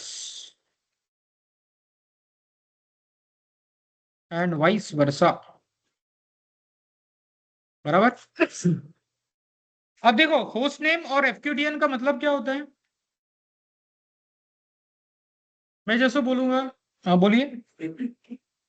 FQDN is unique name, host name unique रहेगा क्या, नहीं होस्ट नेम यूनिक रहेगा लेकिन उसका यूनिकनेस का नहीं, यूनिकनेस का क्या बोलते हो उसको, जैसे मेरा नाम अमोल है, हो सकता है इस क्लास में अकेला अमोल है, लेकिन दो भी तो हो सकते हैं ना, लेकिन दूसरे दूसरे क्लास में कोई अमोल रहेगा तो कोई प्रॉब्लम है क्या, मेरा स्कोप लिमिटेड है। होस्ट नेम का स्कोप क्या होता है, तो एक फैमिली में आप किसी बंदे को नाम देते हो तो वो यूनिक होता है, लेकिन दो अलग अलग फैमिली में सेम नेम हो सकते हैं, लेकिन वही अगर मैं नाम, फादर नेम और सरनेम लिखूं तो हालांकि ये भी डुप्लीकेट हो सकता है, लेकिन हम लोग बोलेंगे कि ये यूनिक है। जैसे अगर मैं गूगल बोलता हूँ, क्या बोलता हूँ, ये होस्ट नेम हो गया, क्या है, अब हालांकि गूगल का नाम कोई यूज नहीं करेगा, लेकिन अगर कर दिया तो कोई फर्क थोड़ी पड़ेगा, है ना। मैं अपना ऑर्गेनाइजेशन चालू करना चाहता हूँ गूगल के नाम से, क्या करेगा गूगल, जरूरी है क्या, हाँ अगर उसने कुछ राइट्स वगैरह लेके रखे, डेफिनेटली लेके रखे होंगे, मैं उस तरह का नाम नहीं यूज कर सकता हूँ, अगर कुछ है तो डेफिनेटली मेरे ऊपर लीगल केस करेगा। मेरा ऑर्गेनाइजेशन बड़ा है, छोटा सा है तो कुछ नहीं करेगा वो, बराबर। लेकिन www.google.com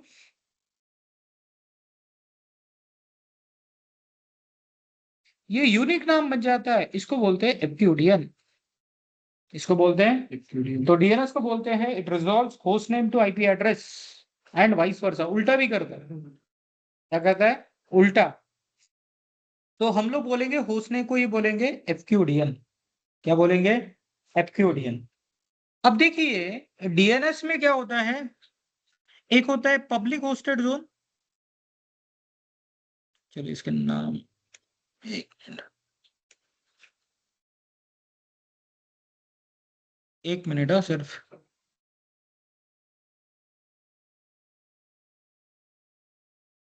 रूट 53 यहाँ पे है ना,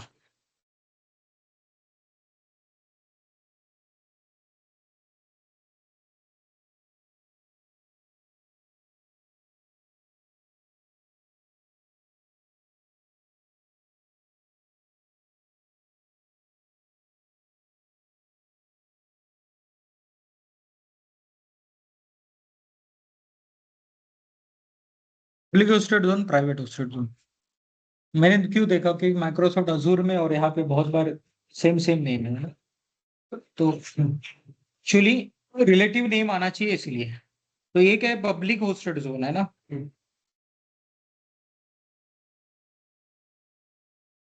इसको बोलेंगे पब्लिक DNS, क्या बोलेंगे, और दूसरा है प्राइवेट होस्टेड जोन,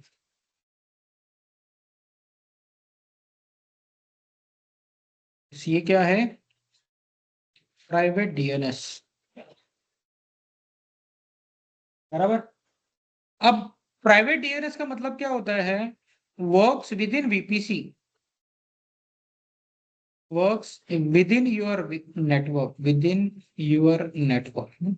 मैं वीपीसी से नाम लेता हूँ, आप वीपीसी से अच्छा है नेटवर्क यूज करता हूँ। अब आपका नेटवर्क है, इसका मतलब उसके अंदर एक वीपीसी भी हो सकता है या मल्टीपल वीपीसी हो सकते हैं। आपने पियरिंग कॉन्फ़िगर करके रखा है ना, फिर भी एक ही नेटवर्क हुआ ना, बराबर। फिर भी क्या हुआ? एक ही नेटवर्क, मतलब आपका नेटवर्क।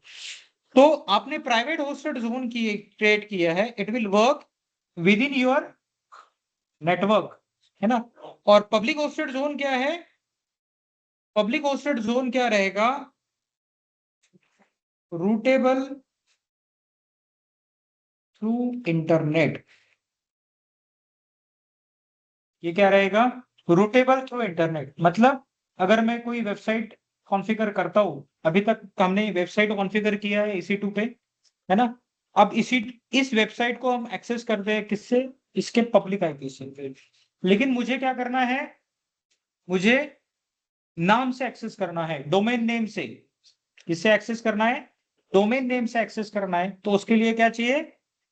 एक तो मेरे पास रजिस्टर्ड डोमेन नेम होना चाहिए। रजिस्टर्ड डोमेन नेम मतलब ऐसा डोमेन नेम जिसके ऊपर मेरा क्या है, जो मैंने परचेज किया होना चाहिए, जो मेरे लिए यूनिक होना चाहिए। अब डोमेन नेम कहां से परचेज कर सकते हैं? रजिस्टर्ड वेंडर से हम लोग कर सकते हैं। इवन अमेजोन से भी कर सकते हैं, लेकिन अमेजोन पे बहुत महंगा पड़ता है। ओके, तो हमको तो टेस्ट के लिए चाहिए कोई भी ऐसा डोमेन प्रोवाइडर से नो दो जो सस्ता देता है आपको। 100-200 रुपए के अंदर डोमेन नेम मिल जाता है, 1 साल के लिए, 1 साल तक रहता है ना। बोलिए। हाँ, स्टिंगर पे सेल चल रही है बस। क्या? स्टिंगर पे से चल रहा है। कहाँ पे चल रहा है? हो क्या? तो ले लो ना फिर। फ्री में देता है। तो होस्टिंजर पे अगर सेल चल रहा है तो डेफिनेटली ले लो, है ना। एक डोमेन नेम 100-200 रुपए खर्च करने के बाद अगर 1 साल तक 10 रुपए, पता नहीं, जो होगा होगा। मेरा गो डैडी पे ऑलरेडी मैंने परचेस करके रखा है, उसी के ऊपर आपको प्रैक्टिकल परफॉर्म करके बताऊंगा, and it is important, right. चलो बाकी हम लोग डिस्कस नहीं करेंगे। तो यहाँ पे देखिए क्या है हमारे पास, प्राइवेट होस्टेड जोन आज हमको कंप्लीट करना है ना, क्योंकि उसके लिए सेटअप बन चुका है। तो पब्लिक होस्टेड जोन डेफिनेटली कल डिस्कस करेंगे। तो पहले प्राइवेट होस्टेड जोन के लिए कोई डोमेन नेम परचेस करने की जरूरत नहीं है, आप कोई भी डोमेन नेम दे सकते हैं, क्योंकि ये वर्क कहाँ करता है? विद इन यूर नेटवर्क, बराबर। तो आप अगर google.com दे दो तो भी काम चलेगा, बराबर। आप arboracademy.in दे दो तो भी चलेगा, कोई फर्क नहीं पड़ता है ना। अब देखिए डीएनएस क्या करता है? Store information in the form of records. Okay, तो मैं क्या बताऊंगा,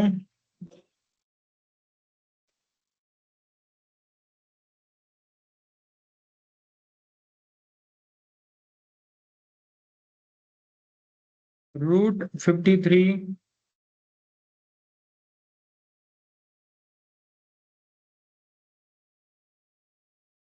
ये ना जो इंफॉर्मेशन स्टोर करता है, या रूट 53 जो इंफॉर्मेशन स्टोर करता है इन द फॉर्म ऑफ रिकॉर्ड्स, क्या करता है?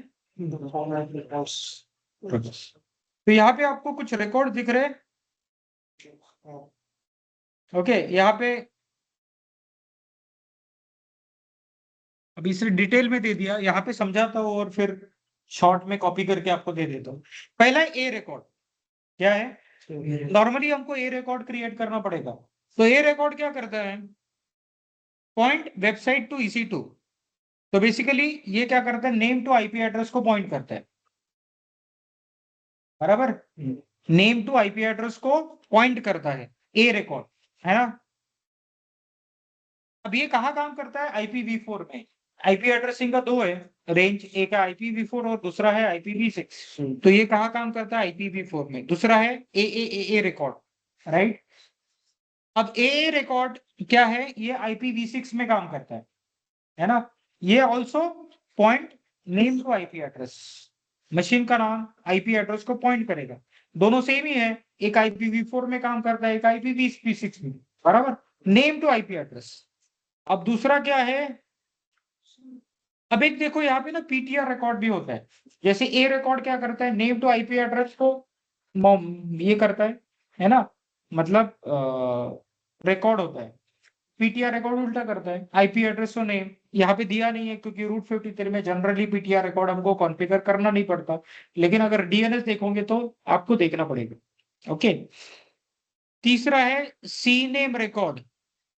सी नेम का मतलब होता है कॉनोनिकल नेम। जैसे इसका नाम अजय है, घर पे इसको गोलू के नाम से बुलाते, जस्ट फॉर एग्जाम्पल है, पर्सनली मतलब, है ना, या कुछ भी नाम से निकनेम से बुलाते हैं घर वाले, लेकिन एक ही बंदा कॉल हो रहा है। वैसे ही हम लोग सी नेम रिकॉर्ड कॉन्फ़िगर कर सकते हैं ना। वेबसाइट का नाम है www.example.com। इसको कोई भी एक सिंपल नेम से बोल सकते हैं, जैसे example.com हमने बोल दिया, है ना। ओके। उसके बाद अलाइस रिकॉर्ड नहीं बोलना है, एमएस रिकॉर्ड। एमएस रिकॉर्ड क्या करता है, मेल एक्सचेंज रिकॉर्ड। ये बेसिकली बताता है आपका मेल सर्वर कहाँ पे होस्ट है। ये मेल सर्वर का एंट्री होता है।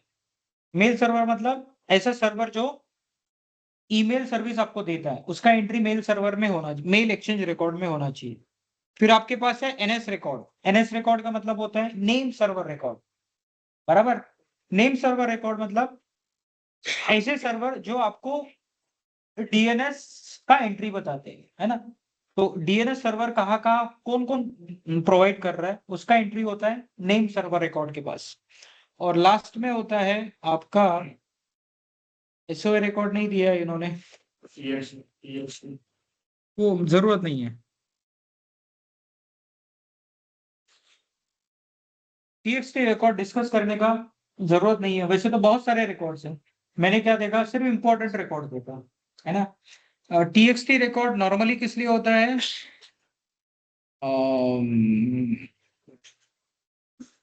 Text data, mainly for verification of security.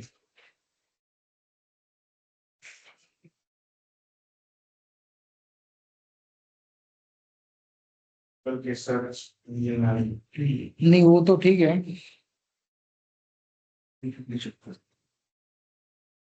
छोड़ो बाद में बताऊंगा। TXT record, TXT record basically क्या होता है कि अगर आप कोई एनवायरनमेंट बना रहे हो, उसको कुछ डोमेन नेम देना चाहते हो, है ना। मैं अगर समझो यहाँ पे एक्टिव डायरेक्टरी है नहीं, एक यहाँ पे एक एक्टिव डायरेक्टरी मतलब AWS कॉग्निटो नाम का सर्विस है, वहां पे डायरेक्टरी सर्विस है। जैसे माइक्रोसॉफ्ट ने एक्टिव डायरेक्टरी है ना, वैसे ही AWS में AWS कॉग्निटो नाम से सर्विस है, डायरेक्टरी सर्विस। वहां पे अगर कोई कस्टम डोमेन देना है ना, ओके। अब डोमेन हमने GoDaddy से परचेस किया है, यूज कर सकते हैं यहाँ पे। अब वो वेरीफाई करने के लिए हम लोग टीएक्सटी रिकॉर्ड कॉन्फ़िगर करते हैं, है ना। ओके। तो ऑथराइजेशन के लिए नॉर्मली टीएक्सटी रिकॉर्ड क्या करते हैं हम लोग, this is the practical use case, मैंने आपको टीएक्सटी रिकॉर्ड का बताया। अब यहाँ पे मुझे कोई जरूरत नहीं है, यहाँ पे जरूरत है एसओए रिकॉर्ड का।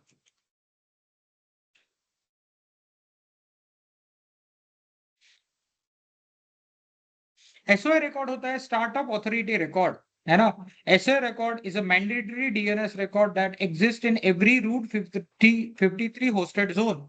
तो जब मैं होस्टेड जोन क्रिएट करूंगा तो एसओए रिकॉर्ड क्रिएट होता है, बराबर। नॉर्मली दो रिकॉर्ड रहते हैं, एक है एसओए रिकॉर्ड और एनएस रिकॉर्ड। जब मैं होस्टेड जोन क्रिएट करता हूं तो वहां पे दो रिकॉर्ड तो रहते हैं, एक है होस्टेड एनएस रिकॉर्ड और दूसरा है एसओए रिकॉर्ड। एसओए रिकॉर्ड का मतलब होता है स्टार्ट ऑफ ऑथोरिटी रिकॉर्ड। ये क्या करता है, आपके जोन के बारे में इंफॉर्मेशन रखता है। सेवरल टाइमर्स होते हैं, रिफ्रेशिंग टाइमर्स, उसके बारे में इंफॉर्मेशन रखता है ना। एक मैं क्या करता हूँ,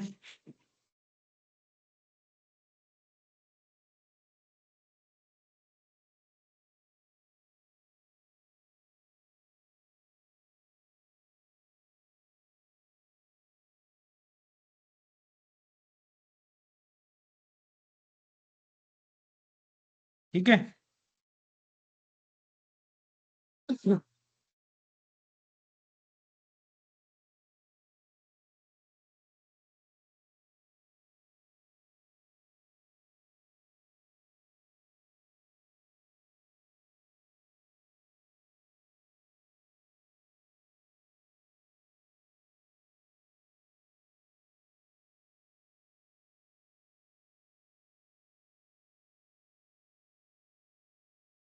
समझ में आएगा?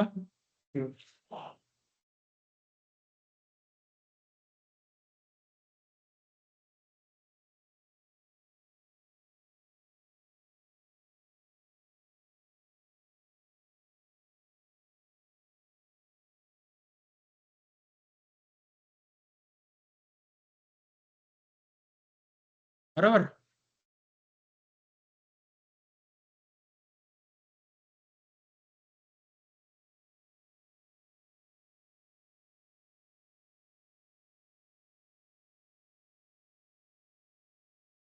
क्लियर? तो this is few important records यहाँ पे मैंने बता दिए। मतलब डीएनएस में आपके पास क्या होता है, यू हैव डिफरेंट रिकॉर्ड्स। तो अब हमको क्या करना है, हमारे पास जो प्री रिक्विजिट है ऑलरेडी तैयार है ना। डीएनएस में हम लोग दो क्या कर सकते हैं, जोन बना सकते हैं। एक है प्राइवेट होस्टेड जोन और दूसरा है पब्लिक होस्टेड जोन। आज हमको क्या देखना है, आज हमको प्राइवेट होस्टेड जोन कॉन्फ़िगर करके देखना है। क्या देखना है? Private hosted zone. तो कैसा कॉन्फ़िगर करेंगे प्राइवेट होस्टेड जोन? तो प्राइवेट होस्टेड जोन में यहाँ पे चले जाओ, होस्टेड जोन। ओके, तो सबसे पहले रूट 53 पे मैं जाता हूँ और रूट 53 में जाने के बाद इसको गेट स्टार्टेड करते हैं। तो यहाँ तो वैसे बहुत सारे ऑप्शन है। रजिस्टर्ड डोमेन, आप डोमेन नेम परचेज कर सकते हो। क्या कर सकते हो? Transfer domain.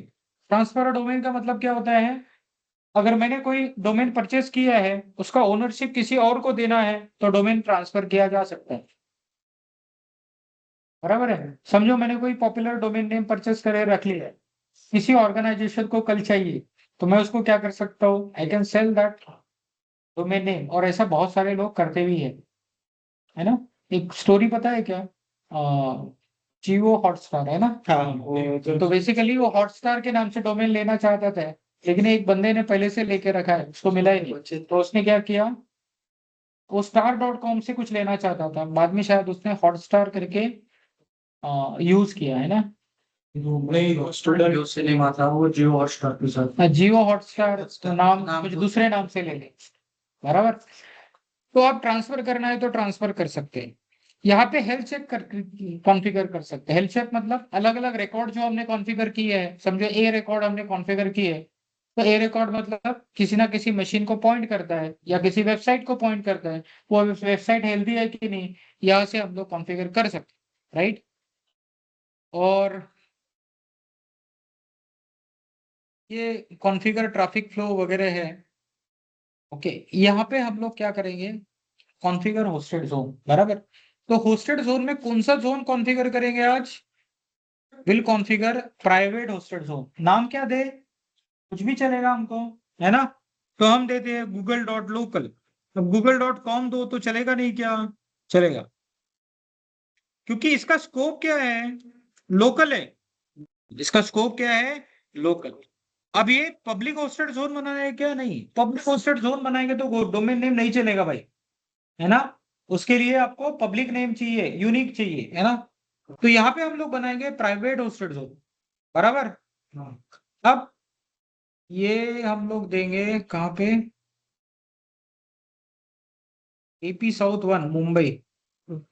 अब इसके साथ वीपीसी अटैच करना पड़ेगा। ओके, मुंबई में कितने वीपीसी है, दो। मतलब हमारे नेटवर्क में जितने वीपीसी हम लोग ऐड कर सकते हैं, VPC wise private hosted zone रहेगा क्या? नहीं। मतलब इस प्राइवेट होस्टेड जोन में हमारे पास दो वीपीसी आ गए, हमारे पास दो ही तो वीपीसी है, एक है वीपीसी 1 और दूसरा है वीपीसी 2। हो गया क्रिएट। ओके, अब जब ये बन जाता है तो देखिए यहाँ पे SOA record by default available होता है।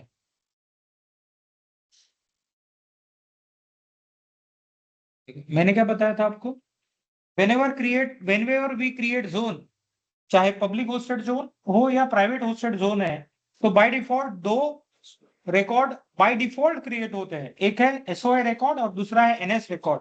एनएस रिकॉर्ड क्या बताता है कि आपके जोन में कौन कौन से सर्वर, डीएनएस सर्वर एक्ट कर रहे हैं। तो यहाँ पे देखो 4 डीएनएस सर्वर है ना। ओके, और दूसरा रिकॉर्ड क्या होता है, एसओए रिकॉर्ड। जो बाय डिफॉल्ट क्रिएट होता है, जो बाय डिफॉल्ट क्या होता है, क्रिएट, है ना।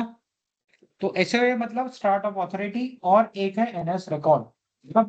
अब हमको क्या करना है, हमको करना है ए रिकॉर्ड कॉन्फ़िगर। अब ए रिकॉर्ड के लिए हमारे पास 3 मशीन है। ए रिकॉर्ड के लिए कितने मशीन है, 3। वीपीसी 1 में 2 है, वीपीसी 2 में 1 है। इनका ए रिकॉर्ड क्रिएट करेंगे। ए रिकॉर्ड क्या करता है, नेम टू आईपी एड्रेस। अभी तक हम लोग आईपी से एक्सेस करते थे, अभी नाम से एक्सेस करेंगे। तो चलो हम लोग क्या करेंगे, क्रिएट रिकॉर्ड करेंगे, बराबर। अब यहाँ पे देखो रिकॉर्ड टाइप में दे सकता हूँ, है ना। कौन सा है, ए रिकॉर्ड क्रिएट करना है ना। तो ये बाय डिफॉल्ट पहला ए रिकॉर्ड होता है, इसलिए दिया है। अब मुझे क्या देना है, मुझे देना है पब्लिक EC2, है ना। इसका आईपी एड्रेस क्या है पब्लिक EC2 का, पब्लिक EC2 का इसका आईपी है 10.0.0.32, बराबर। तो वो हम लोग कहाँ कॉन्फ़िगर करेंगे,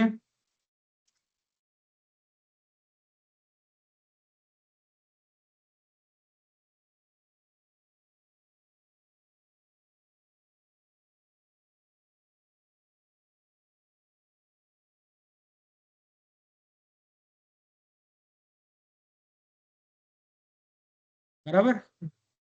दूसरा रिकॉर्ड है प्राइवेट EC2, स्पेलिंग बराबर है ना। इसका आईपी एड्रेस क्या है,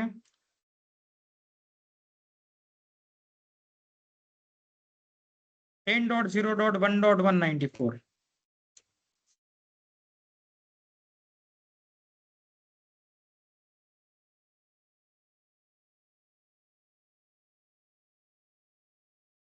बराबर। और एक रिकॉर्ड क्रिएट करना है, दैट इज VPC2 EC2, है ना। और इसका एड्रेस क्या है भाई,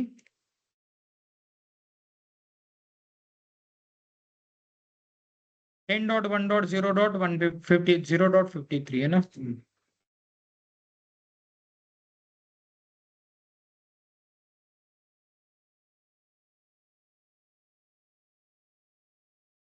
और कुछ करना पड़ता है क्या, शायद मुझे लगता है एक सेटिंग हमको करना पड़ेगा। वो कहाँ से करना पड़ेगा, VPC के अंदर यूर VPC। तो VPC 1 को सिलेक्ट करेंगे और VPC 1 में यहाँ पे जाएंगे एडिट VPC सेटिंग्स।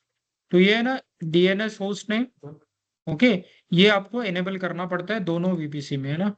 तो जैसे मैंने VPC 1 के लिए किया, अब दूसरा क्या करेंगे हम लोग, VPC 2 के लिए भी कर देंगे।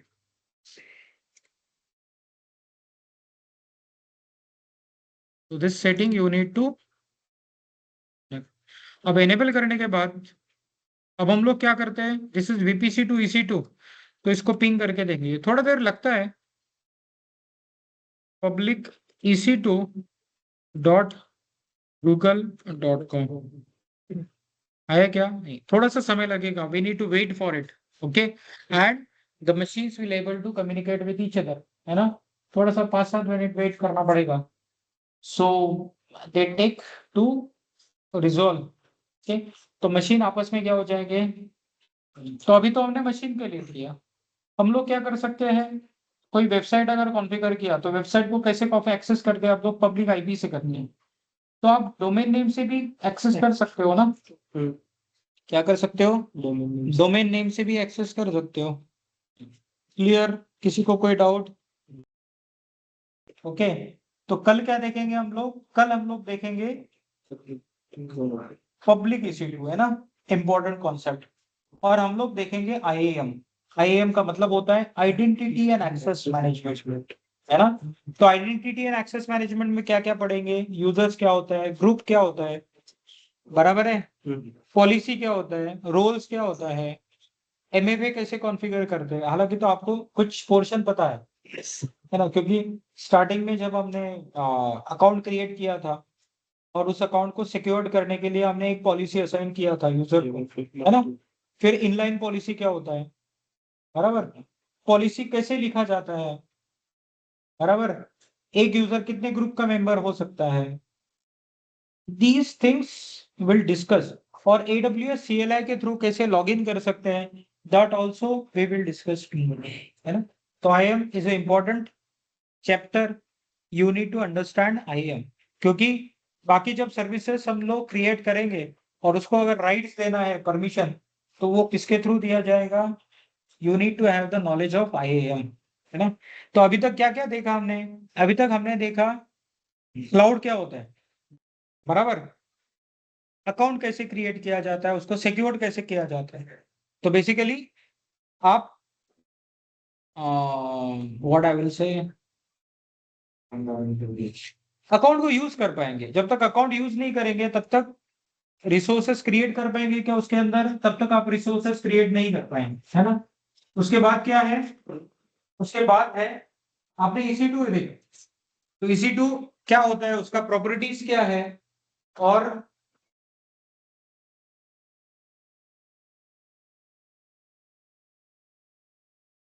उसका प्रॉपर्टीज क्या है, बराबर।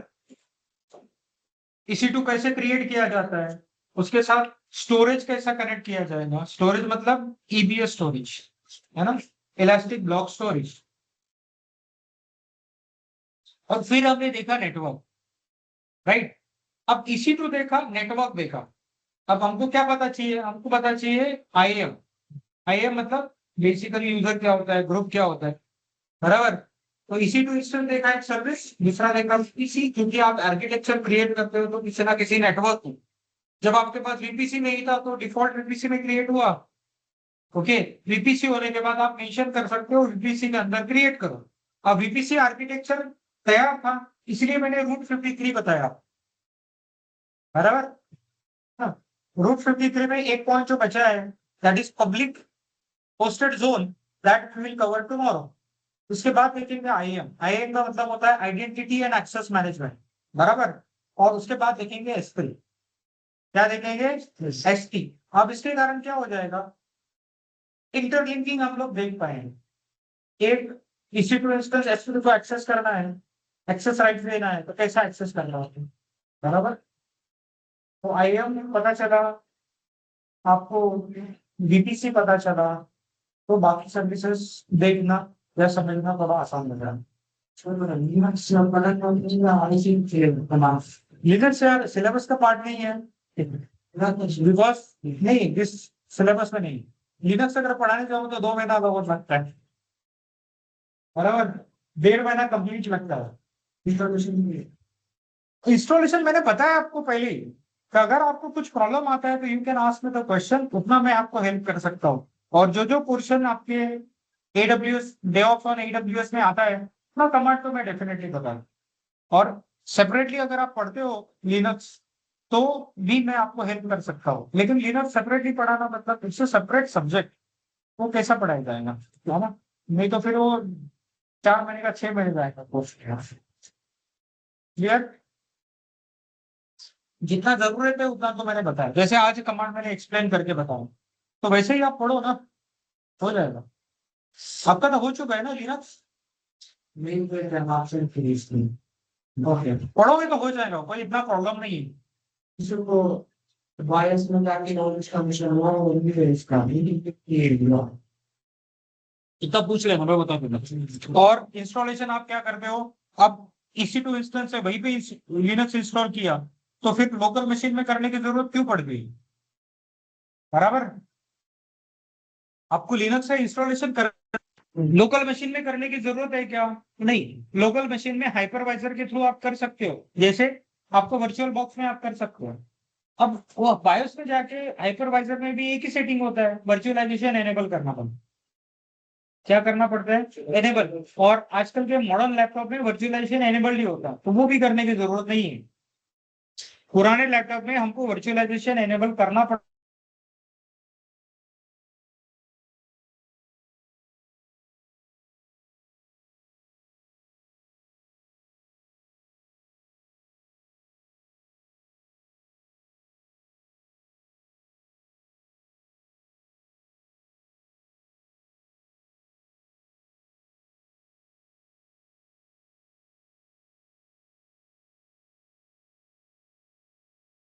हेलो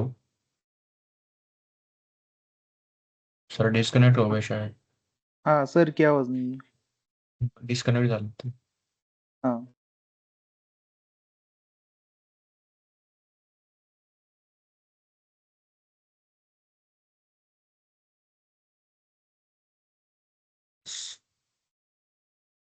स्क्रीन लॉक हो गया था इसलिए मीटिंग डिस्कनेक्ट हो गया था।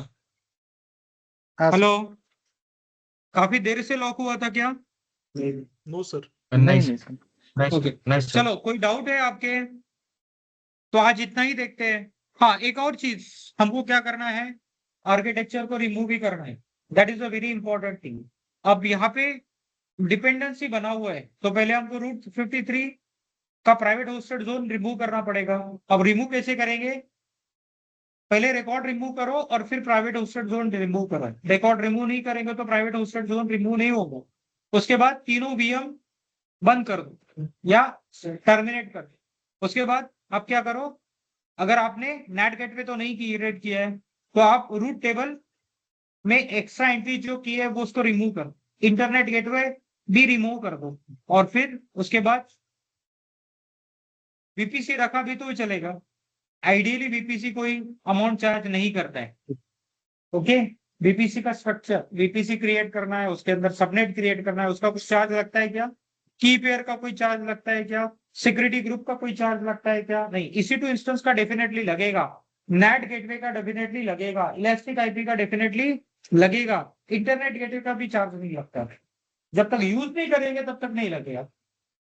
बराबर। तो कुछ रिसोर्सेस है जिनका चार्ज लगता है, तो you need to care for it. Better है आप सभी डिलीट कर दो, है ना। शुरुआत शुरुआत में क्या करो, सभी डिलीट करो। तो हम लोग क्या करेंगे, विल डिलीट द इंफ्रास्ट्रक्चर। तो क्या क्या करना पड़ेगा, पहले तो EC2 डिलीट कर देंगे बस। क्यों? EC2 का चार्ज ज्यादा लगता है। तो मैं क्या करूंगा, टर्मिनेट EC2, है ना।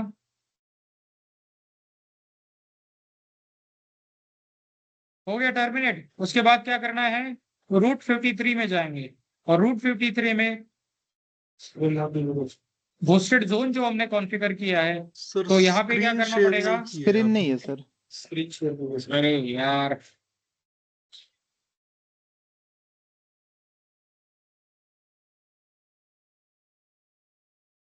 अभी दिख रहा है दोस्त?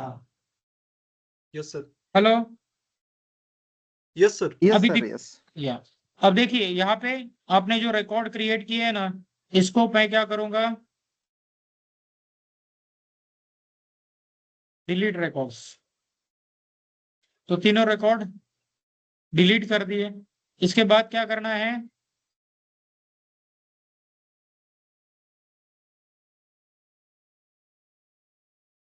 कौन में जाएंगे, ये google.com है, इसको डिलीट कर दो।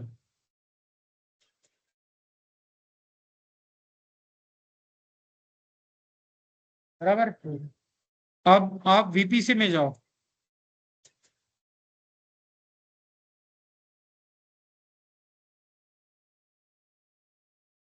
VPC में तीनों EC2 इंस्टेंस हमने, ये पियरिंग कनेक्शन भी आप ब्लॉक कर दो, लेकिन पियरिंग कनेक्शन के लिए आपको रूट टेबल में क्या करना पड़ेगा, जो आपने एंट्री क्रिएट किया है उसको रिमूव करना पड़ेगा। ओके, तो एडिट रूट टेबल करता हो, तो एक्स्ट्रा एंट्री जो भी हमने क्रिएट किया है इसको सेव कर दो।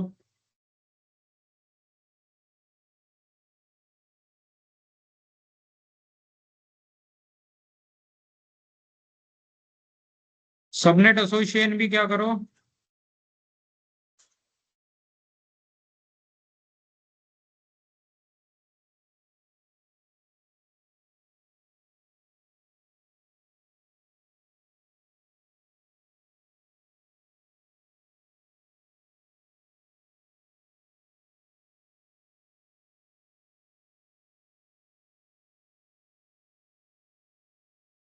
बराबर। इसके बाद क्या है, इंटरनेट गेटवे। तो आप क्या करो, अटैच फ्रॉम VPC।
ठीक है, हो गया सब कुछ डिलीट। अभी क्या कर सकते हैं, BPC2 को क्या कर सकते हैं हम लोग, डिलीट BPC कर सकते हैं। तो क्या बोल रहे हैं, कुछ रिसोर्सेस अटैच है बोल रहे हैं। ठीक है, कुछ बोलिए, कुछ बोल रहे हो। Resources नहीं है। कौन सा रिसोर्स रहेगा। इंटरनेट गेटवे में इंटरनेट गेटवे में एक इंटरनेट गेटवे, ये नहीं, ये तो डिफॉल्ट है, ये थोड़ी देर में हो जाएगा। ओके, बोलिए। हाँ, पियरिंग कनेक्शन हमारा रहेगा।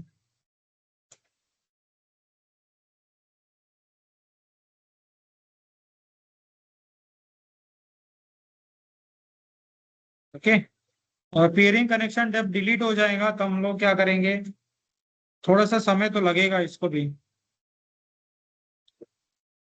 इसको डिलीट कर देंगे। ओके, और आपका जो डिफॉल्ट एक PPC है इसको भी डिलीट कर देंगे।